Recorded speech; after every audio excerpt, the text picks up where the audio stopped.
Each year, some 500,000 children spend time in foster care facilities across the United States.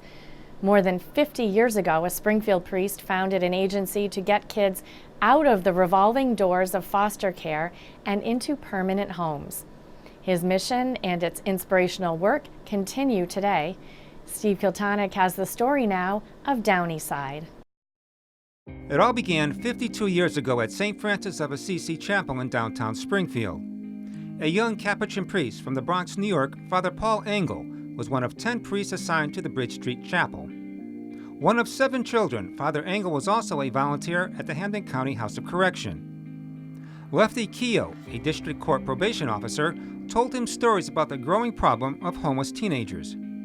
Keogh said if he wanted to do something, he should find families for the youth. In 1967, Keogh sent 17-year-old Brian Shampoo to meet Father Engel. Brian lived in a downtown rooming house. He was a good student who held down a job, but his education wasn't past the 8th grade. Shampoo's dream was to become a Capuchin friar like Father Engel, who felt all Brian needed to succeed was some structure and stability. At Mass, he asked if anyone would take a teen into their home.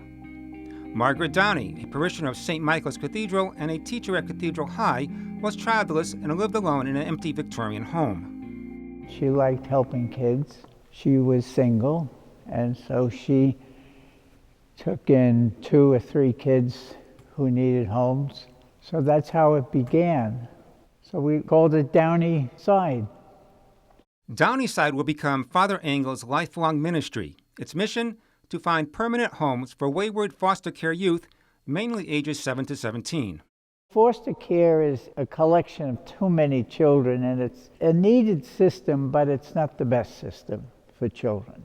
The best system for children are parents, and that'll always be the same. Father Paul quickly assembled a team of advisors, including a downtown lawyer, Jim Turtelot, who helped put together the organization's legal structure. They established the agency's first group home in 1968. That's a tough job. How do you find somebody that's going to take in a bunch of kids that have been troubled for most of their lives and treat them as a family? Well, Mike Ash was the guy. A native of Springfield, Michael Ash was a lifelong parishioner of Holy Name, attended Cathedral, St. Anselm's, and Boston College, where he earned a master's in social work. Ash worked at Holyoke Child Care Center, then the Division of Child Guardianship, the state-run foster care program. Michael and his wife Barbara became Downey Side's first house parents. I and my wife and family would provide a permanent home for these kids for the rest of their lives, so they would have a connection, sense of foundation, a sense of family. 6 boys, ages 13 to 17, from various ethnic backgrounds, joined Ash's family, which included his own 4 young children. They all moved into a big home on Dartmouth Street in Springfield. I was quite anxious and quite insecure at that time about my own role in terms of succeeding here. I started to bring the discipline and structure, provide opportunities for them at school. We had a basketball court put in the back. Ash said he was Mr. Inside to Father Paul's Mr. Outside. He helped hire, train other house parents, set standards, and choose young people who could benefit from 19 Downey Side homes which sprang up across Western Mass.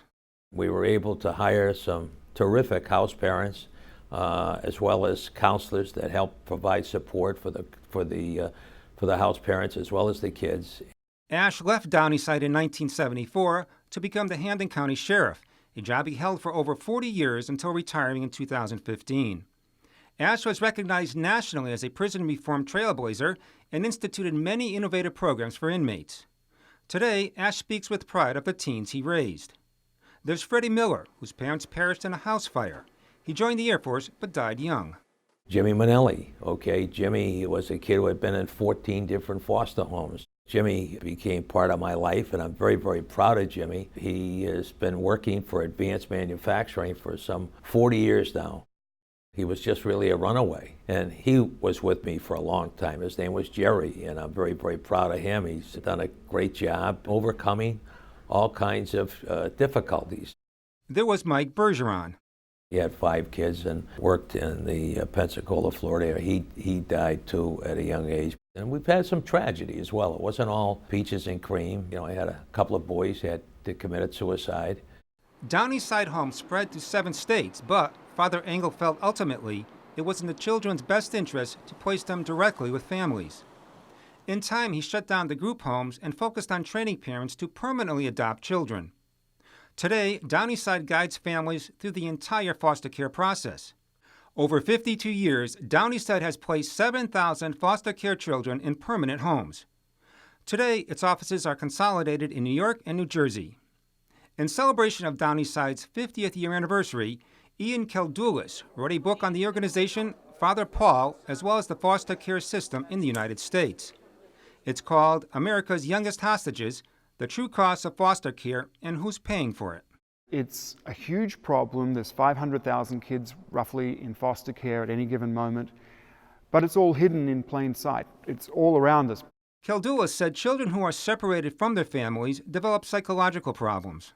When we look at the way Downeyside works, getting kids out of foster care is almost like a hostage situation. The kids are really kind of trapped in the system, and we're trying to get them out. These kids are voiceless. They're very young, they're usually very poor, and there's no one advocating for them. Keldoulis said there is no national approach to foster care, with most of the federal dollars going towards foster care, not adoption, essentially separating families. Even though this problem seems incredibly overwhelming, someone like Downeyside can start to be part of the solution. And if other people start doing the same thing, then maybe that's another way to solve this problem, sort of piece by piece. On December 5th, Father Engel gathered with other members of the Downeyside community at the Bishop Marshall Center to celebrate the release of the book, the success of the agency, and to just reminisce. In what amounted to a Downeyside homecoming, Keldoulis and Father Paul signed copies of the book released this past summer. Attendees included the Ashes and Father Engel's sister, Elizabeth, a Dominican sister who's director of Downeyside's New Jersey office. Keldoulis also read a few passages from the book. Several of Ash's adopted sons talked about their experience. Didn't know what a normal family was, really. I mean, I was in foster homes since I was probably 2, 3 years old, maybe 4 years old. On display was a portrait of Ash's family. In the middle, back row, stood Manelli. Like a regular family, we interacted every day. We lived downstairs, they lived upstairs, but for dinners and everything, vacations, we were one family. It was nice, it was good. At first, Manelli felt living with the Ashes was too restrictive, so he would just take off. Mike was good. Mike was okay. He was fair. So we had a battle one day, and I said, "Now, what do you want from me?" "What do you mean?" I said, "What do you want from me?"